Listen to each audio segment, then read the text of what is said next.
Hello, good day to one and all. This is Miss A. Krishna Sundar, Assistant Professor, Department of English, KAHM Unity Women's College, Manjeri. Today, we are going to discuss the second part of the play, Juno and the Paycock. We have already gone through a detailed summary of the play, which consists of 3 acts in the first part.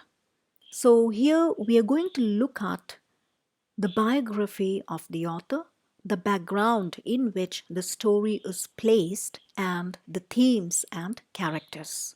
So here we start with Sean O'Casey. Now this is a photograph during his young days. So let's take a look at his biography. Now his birth name is John Casey and he was born on 30th March 1880. He was born to Michael Casey, a clerk, and Susan Archer. His father died when he was 6 and his family consisted of 13 members. Now they were poverty struck and they had to move from one house to the other. During his young days, he had poor eyesight and he completed his schooling at the age of 14. He has done a lot of drama performances and he married the Irish actress Eileen Carey Reynolds. So he is popularly known as an Irish dramatist and memoirist, and he is the very first writer to write about Irish working class society. So here you can see on the left hand side, this is a childhood home of Casey situated at Dublin. And on the right hand side, you can see this is a house from where he wrote the Dublin Trilogy. Now, Dublin Trilogy is very famous because it consists of 3 different plays written with the same theme, the theme of the life of working class in Dublin. So here you can see the photograph of Casey with his wife Aileen, and in this relationship they are having 3 children. So getting on to the background in which Casey started writing, during the Easter Rising period, one of his very close friends named as Thomas Ashe went on with a hunger strike and he died. Now this instance really inspired Casey to write. So this is the first writing that he came up with, 2 laments, and this was about his friend Thomas Ashe. Now one was in prose and the other one was in verse. And gradually he turned to writing plays. In due course, he lost his mother and sister and he dedicated himself completely to writing plays. His initial plays were rejected on its treatment of social criticism. And he has written the trilogy, as you can see, which reflected the themes of Irish revolutions, the working class life, or slum life.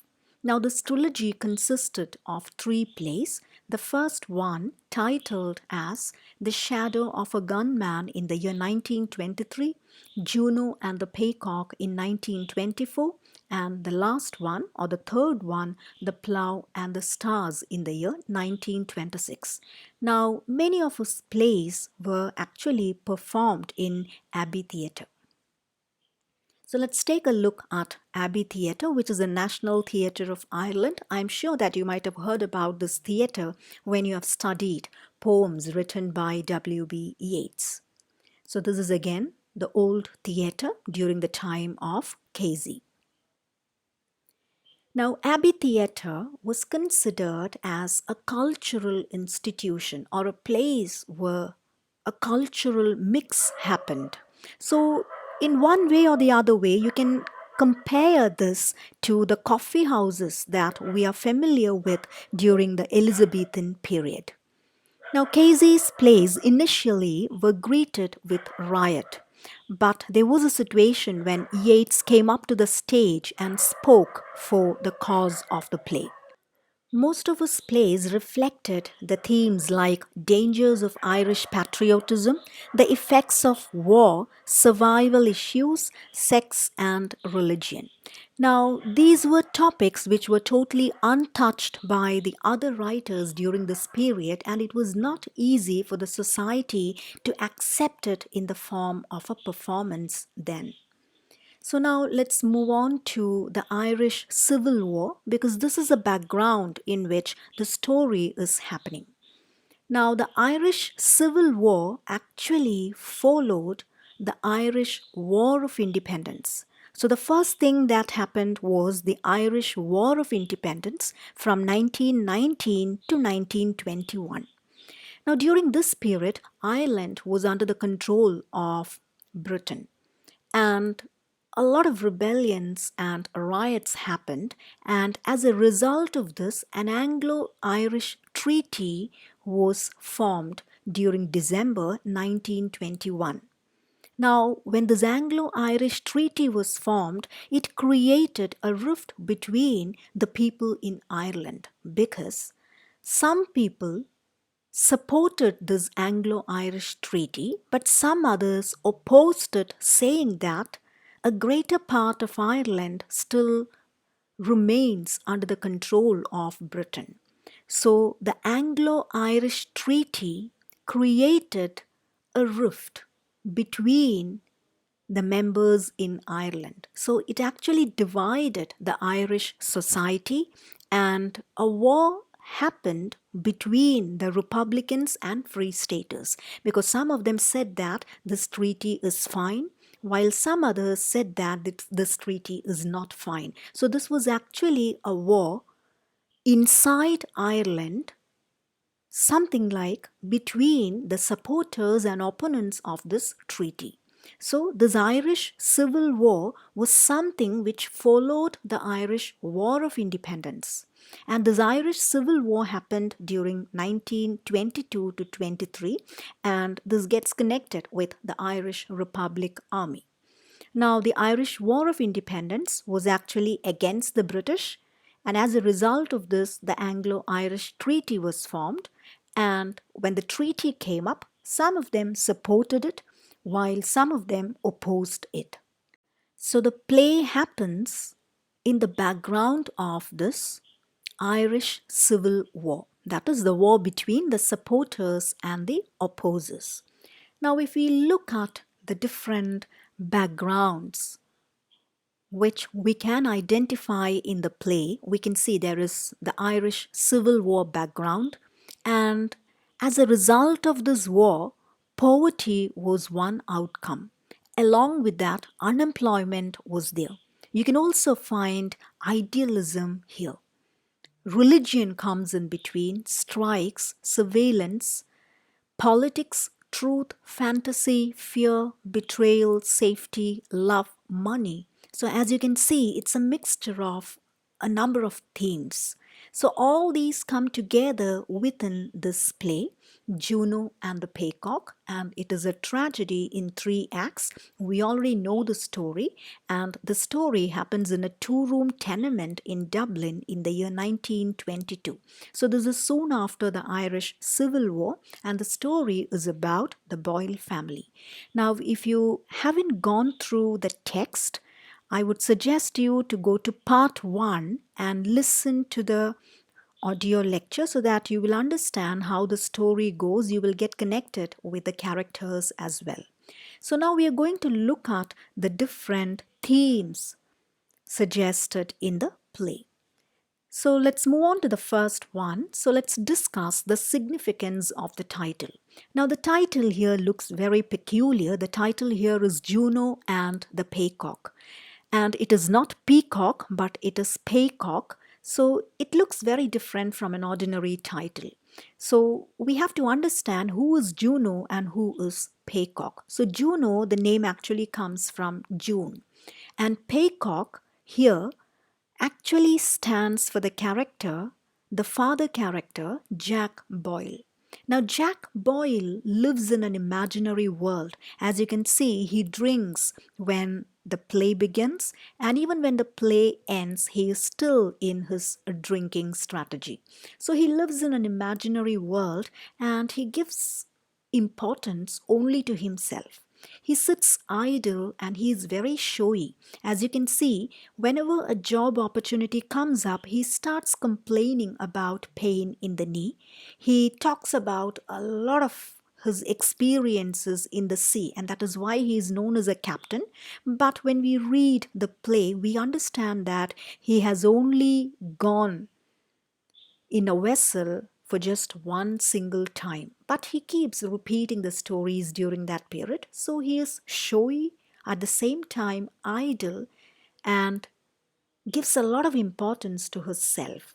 So the Paycock term actually refers to a non-standard variation of the term peacock, because peacock is a bird which we always associate with pride.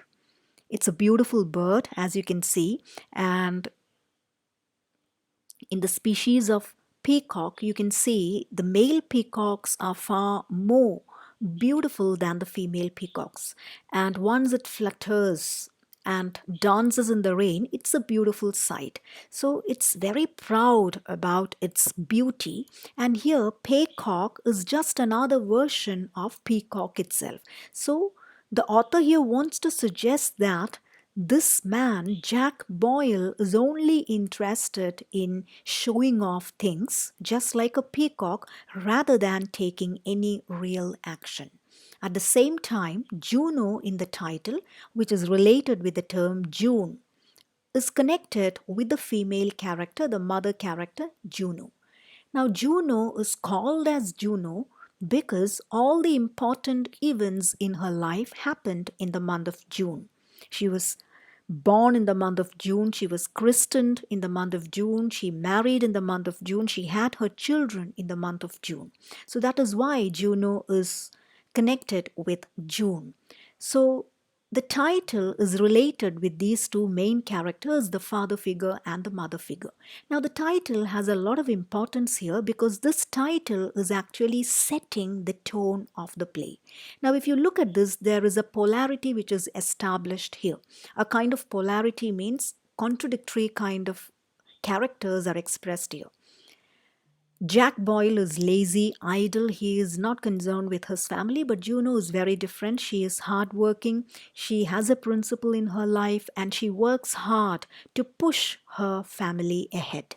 So, through these two characters, Paycock and Juno, that is actually Jack Boyle and Juno Boyle, through these characters, some polarities are established within the play. For example, there is a contrast between work and leisure, divine or animalistic, war, peace. So these kind of contradictions are coming again and again in the play. And these contradictions or contraries can be really constructive. Now, this is what William Blake has said. I'm sure you might have studied about his early poems, like poems from Songs of Innocence and poems from Songs of Experience. In Songs of Innocence, he comes up with the poem Lamb. In Songs of Experience, he comes up with the poem Tiger. And there is a lot of difference between the two poems. One is Lamb, a meek animal. On the other hand, it is a tiger which is very ferocious and violent. And Blake himself has suggested that contraries can bring some kind of constructive images. And that is why sometimes we say certain contradictory elements, when put together, can bring out a better result. So maybe through this title, these polarities are established. At the same time, if you look at the character of Juno, Juno is also the Roman goddess. So that is a Greek version. There is Hera, the Greek goddess, and you can see the picture. Now, Peacock is very closely connected with this Roman goddess Juno. It is believed that Juno travels with her peacock. And more than that, she is considered as a protector of women. She stands for love and marriage. The Roman goddess Juno stands for love and marriage. Now, this is also associated with Aesop's fable. Now, there is a story which is titled as The Peacock and Juno. Now, in this story, the peacock goes and asks Juno, what is the use of a peacock? Because the peacock is very much disappointed that it has nothing to do in its life. So the peacock goes to Juno and asks her, what am I supposed to do with my life? I don't have anything to do in my life. And Juno comforts the peacock by saying that you have got a beautiful body and this is what you should be proud of. So maybe this is from this Aesop fable that Casey has taken the title.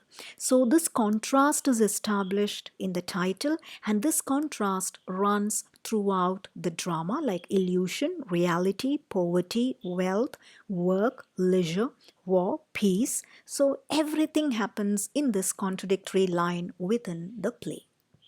So now moving on to the next theme, how is poverty depicted? So as we have already discussed, the story happens in the background of a war. So there was an effort to move away from the English grip. So we can see as the story begins, it's a very small tenement which represents slum life. And as we can see, along with war, there is poverty, there is unemployment. A number of men are in war. Many of them are dead. Many of them are wounded. So, all these are the connected issues coming with war. Now, in the initial scene itself, we can see the settings. If you look at the settings, you can see that many of the items in the apartment look very dry and old. And the entire story actually runs through poverty. Now, there is even very limited breakfast that comes in the apartment, and that is one reason why Juno hates Joxer Daly when he comes and sits together with Jack Boyle for breakfast, because even the breakfast is very limited. When the story begins, we can see there is Jack, the father, Mary, the daughter, Johnny, the son, and the mother, Juno. So, four adults are remaining in this two-room apartment, and for four adults, this is in fact a cramped apartment. This is not sufficiently enough for four grown up people to live in. So you can see poverty is one of the dominating themes in the play. The initial settings of the play do speak about this, but if you go to the second act, you can see everything changes. So animal illusions are also a part of the play, and it refers to the poverty struck life.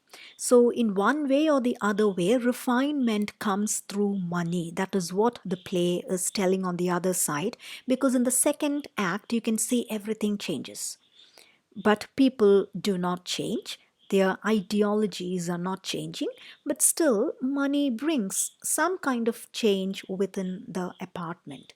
So sometimes survival necessities can really bring a change in the characters. Now, there are certain animal illusions which are used, like butchering, grinding, galloping, gobbling, etc. So, this animalistic illusions are coming because sometimes when you do not have money, when there is a survival issue coming in your life, you will lose your civilized aspect, you will lose your refinement, and sometimes you will become just like a beast. And to understand it in a better way, I would like to suggest you to movies. Now, one movie is Castaway, which is a Tom Hanks movie, which is a very famous movie where he works as a representative at FedEx Courier Service, and the plane crashes and he is left alone in an island, and he survives in this island alone for 11 long years. Now, there is also another important novel written by William Golding, which is titled as Lord of the Flies. Now, this is somewhat similar to the movie Castaway, because in this, a group of children are going for a tour and a plane crash happens, and the children, they get totally isolated in a forest region. So, in both these cases, you can see when there is a survival necessity coming, when you are not even having enough money for your shelter, clothes, or food, then you cannot think about refinement. You cannot think about civilization. So you get back to the animalistic strategies or beastly strategies. So refinement in one way or the other way comes through money too. So if you look at this play, you can see a lot of animal illusions and a lot of words like butchering, grinding, galloping, gobbling, etc. And here, Jack Boyle is compared to a peacock, and Juno is just like a huntress walking behind Jack Boyle and trying to oust Joxer Daly from the house. Now, again, you can see Jerry Devine and Bentham, the other two characters, they leave Mary at the end of the play only because of this poverty. So Bentham leaves her because he realizes that there is no legacy, there is no inheritance left for this family. So social conditioning brings out the characters of human beings. To a certain extent, this is correct. Not completely, but to a certain extent, the refinement comes through money. So social conditioning here is depicted in a very pathetic way because due to the background of the war, most of the families, not most, all of the families, the working class families were stuck with poverty during this period. And Casey's main intention was to portray this situation to the outer world. So moving on to the next topic, truth and fantasy. Now, most of these topics would be having repeated points, so I'm not going into that repeated mode, but each point will give you enough materials to expand it into a paragraph. So, when we talk about truth and fantasy, the entire play lives on a lie. We know that. Now, Jack Boyle, the character, he actually lives in his imaginative stories, fictitious pains, etc. So, I'm not getting into those details. We had already discussed that. So, please keep this in mind. Just expand all these points. He says he is an investor in stock markets and he quotes from books he has never read. So, we understand that he is totally a person living in a world of fantasy. And later, even when he realizes the truth, he realizes that there is no inheritance coming in. His son Johnny is dead. His daughter Mary is in a difficult situation. Even then, he doesn't want to realize the truth. He survives on lies. So, again, in connection with these illusions, nationalism and religion, these two are also considered as illusions in different parts of the play. Now, again, if you look at the character Mary, Mary and her ideals. Now, Mary is described as a superficial character. She is on a strike when the play begins, and she tells her mother that a principle is a principle, an ideal is an ideal, and her mother says your ideologies will not pay bills. So, to a certain extent, she is also living in an imaginative world. So, the only practical character here is Juno. And if you look at the character Johnny, he too lives in a different world. He is very scared and he believes in a magical world, and that is why he keeps asking whether the candlelight is still burning near the photograph of Mary, Mother Mary. So he believes that the moment the candle gets extinguished, his life too will perish away. So, if you look at the characters here, they live mostly in a fantastical world, in an imaginative world, and the only practical character that you can find here is Juno. So, in a way, you can see flat and round characters here. So, flat characters are one dimensional and they won't change. When the story begins and when the story ends, they remain the same. For example, Jack Boyle, he drinks when the first act begins, and when the last part of the third act comes, we can see him in the same position. He is drinking and living in a world of lies. At the same time, round characters are complex characters and they undergo change. For example, Juno. Juno is very practical, and at the last part of the play, she becomes more strong and more wise. Now, this flat and round characters, these were introduced by E.M. Forster in his book Aspects of the Novel.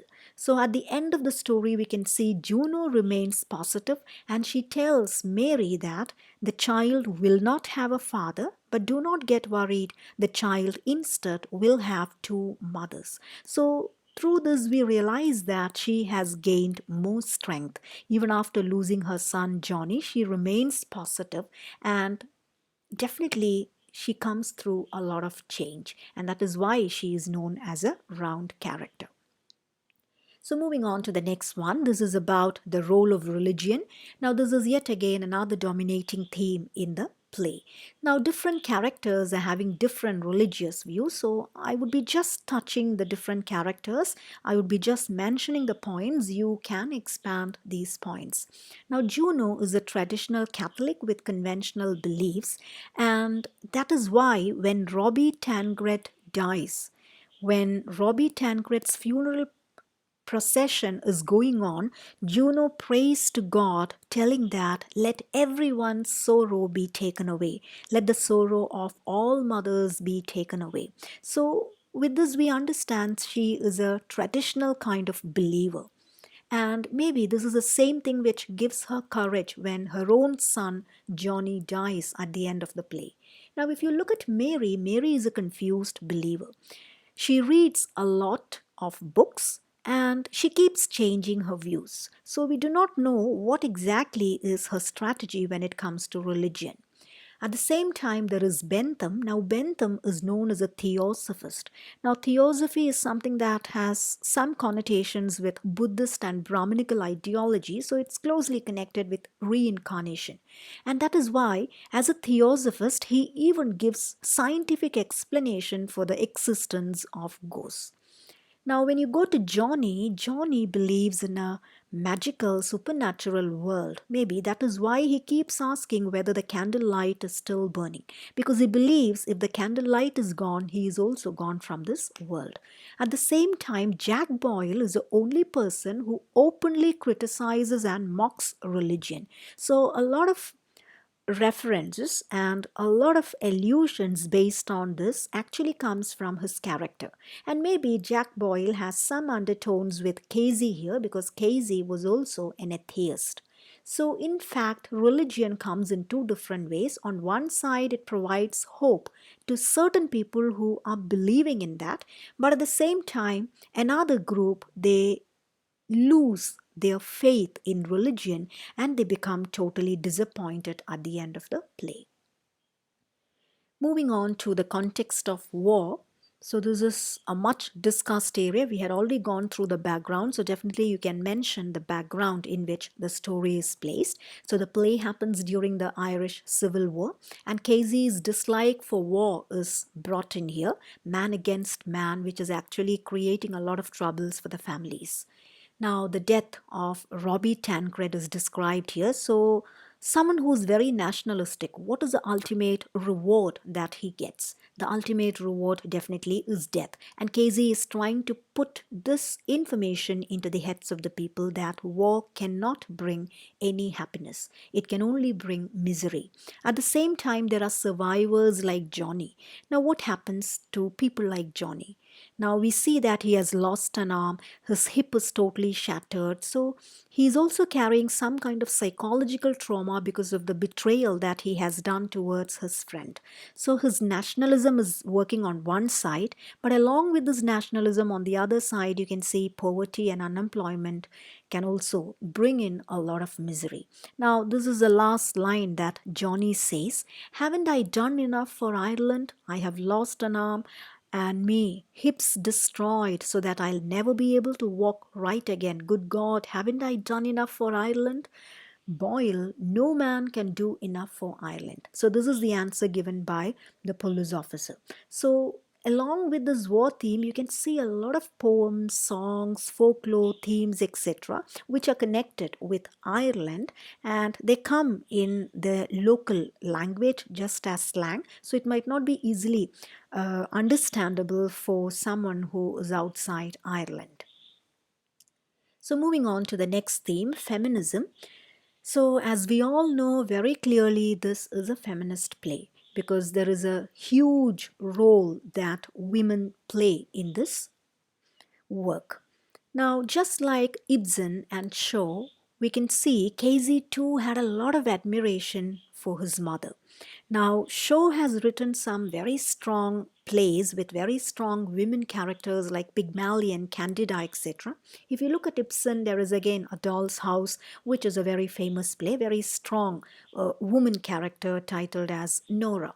So, just like these writers, Casey also had a lot of admiration for women, and this comes from his fascination for his mother, because we have seen his mother has taken care of him during his young days, during the difficult days of their life. Now, if you look at this play, if you consider the setting, we can see men are mostly dreamers and women are mostly realistic. Now, war is glorified by men. At the same time, the outcome or the effect, it is actually coming towards the women characters here. So the women suffer underneath. Now the best example is Mrs. Tancred initially. Now later, Juno too comes in the same position. So I'm not describing the points again because we had already discussed all these points. Now next is about Johnny. So he is the best example. Here he loses an arm and there is a shattered hip that he walks with. And you can see even with such a son, Juno is strong in her will. So Johnny here is not just physically weak, he is psychologically weak. He's also psychologically weak. So if you look at the male characters, no one is actually possessing a strong will here. So Casey is trying to establish the fact that women are more realistic in their approach to life in general and war in particular. So it is like idealism versus practicality. So men versus women. So in this play, most of the men are very idealistic. But when it comes to the real action, practicality, we can only find women. So Casey appreciates the instinctive feminine good sense. And at the end of the play, we can see Juno appears bold with her final statement because there is no male character who is coming there to help Mary in the last part of the play. Bentham leaves. Jerry Devine comes and proposes her, but the moment he realizes that she is pregnant with Bentham's child, Jerry too leaves her. The father is not at all bothered. Now, Johnny, before he is taken up by the police members, Johnny too believes that the sister has brought in a lot of disgrace to the family. So, no male characters are actually supporting the cause for Mary. The only character who supports Mary is just her mother. So Juno appears bold with her final statement when she says the child will not have a father, but the child will be having two mothers. She is actually showcasing her faith in feminine independence. So now moving on to the character sketches, I'll just move through the points because there is nothing more to discuss. We had already discussed this. So Captain Boyle, he is the peacock of the play, so you can mention that part.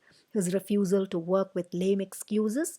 He enjoys drinking and strutting with his friend Joxer Daly. He is delusional and self-centered. At the same time, he is humorous. He's neither a good husband nor a good father. His seafaring stories, but he was only once in a vessel. He is not concerned about the children. When the inheritance comes, you can see a lot of things change, but his character doesn't change. He remains the same. So in totality, you can see he's a flat character at the end of the play. So I've only given the bullet points. So you will have to expand each of these points so that you will get a very long essay if this question comes. So now moving on to the next character, Juno. She is the most powerful character. She is an inspiration to all women. You can also mention the tales behind her name, how she is associated with the month June.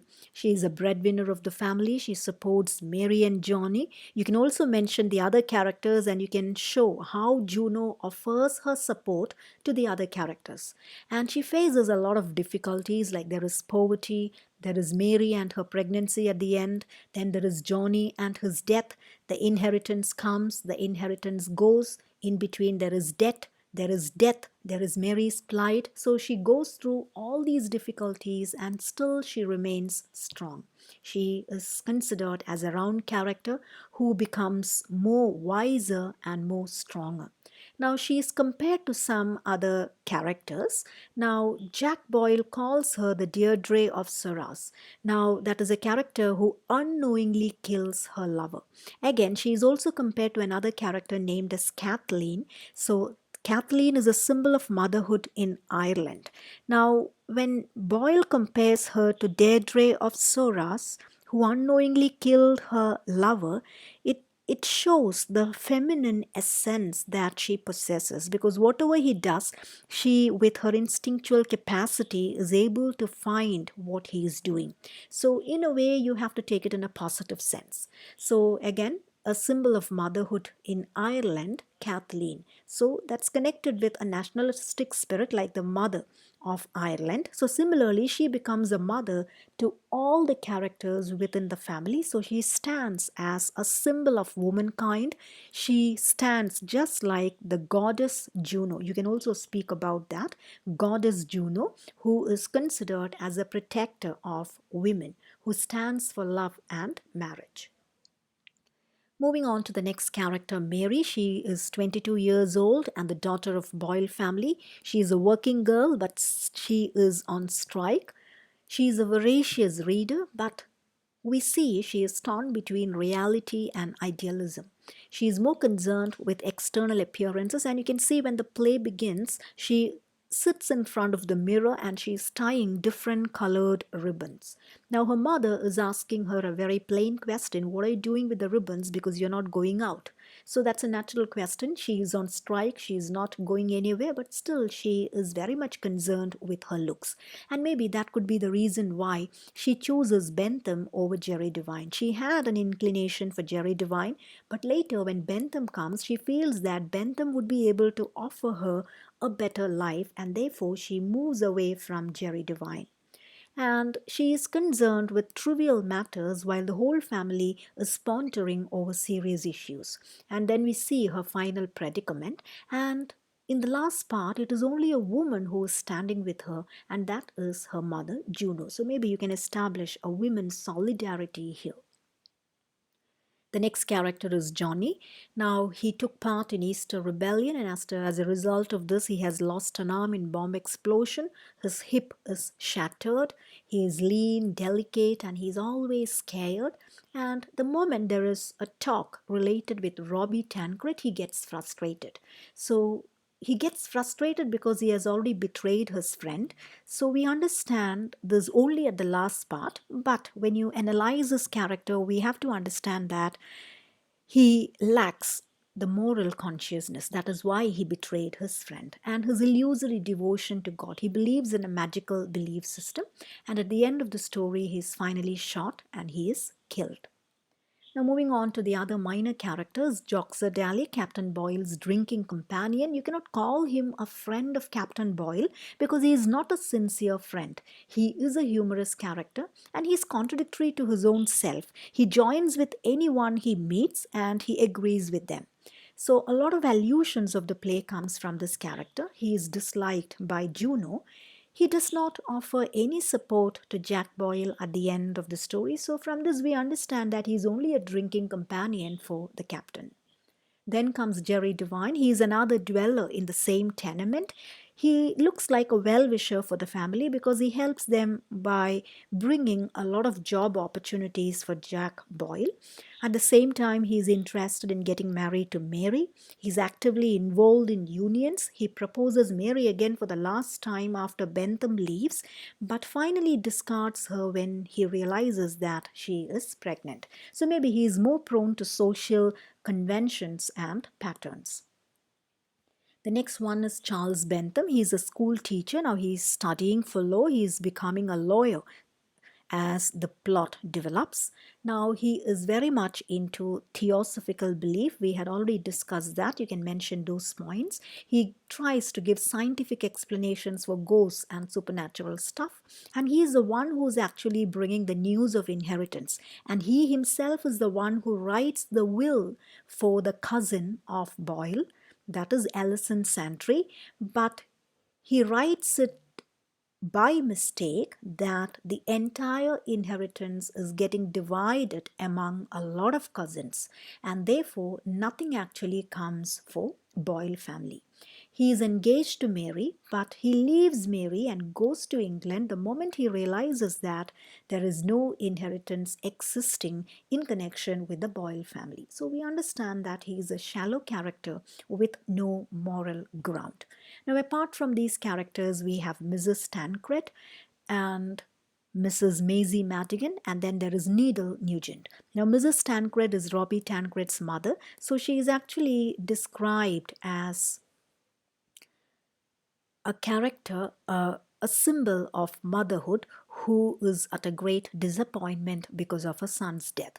Now, Mrs. Tancred's character, which comes initially, gives a clue to the fact that Juno is getting to the very same stage while the play ends. Now, then there is Mrs. Maisie Madigan. She is another dweller in the tenement. She is not seen in the first act, but she pawns a number of items and gives money to Jack Boyle after knowing that he is entitled to an inheritance. But later, when she realizes that there is no inheritance coming, she comes and asks for the money, but Jack Boyle is not having enough money to return. So as a result, she takes away a number of things from the apartment. Then there is Needle Nugent. Now he is another dweller in the tenement. He stands with this family when he realizes that there is an inheritance coming. Now he is the one who stitches a new suit for Jack Boyle during the party. So he too withdraws from this family the moment he realizes that there is no money coming as inheritance, and later he asks for the money for the suit, and when this is not given by Jack Boyle, he takes away the suit and he goes away. So with this we come to the end of this session. So thank you very much for your patient listening. If you have any doubts or if you need any further assistance, please do not hesitate to connect with me. So here is my email ID. So thank you very much for your patient listening. Thank you.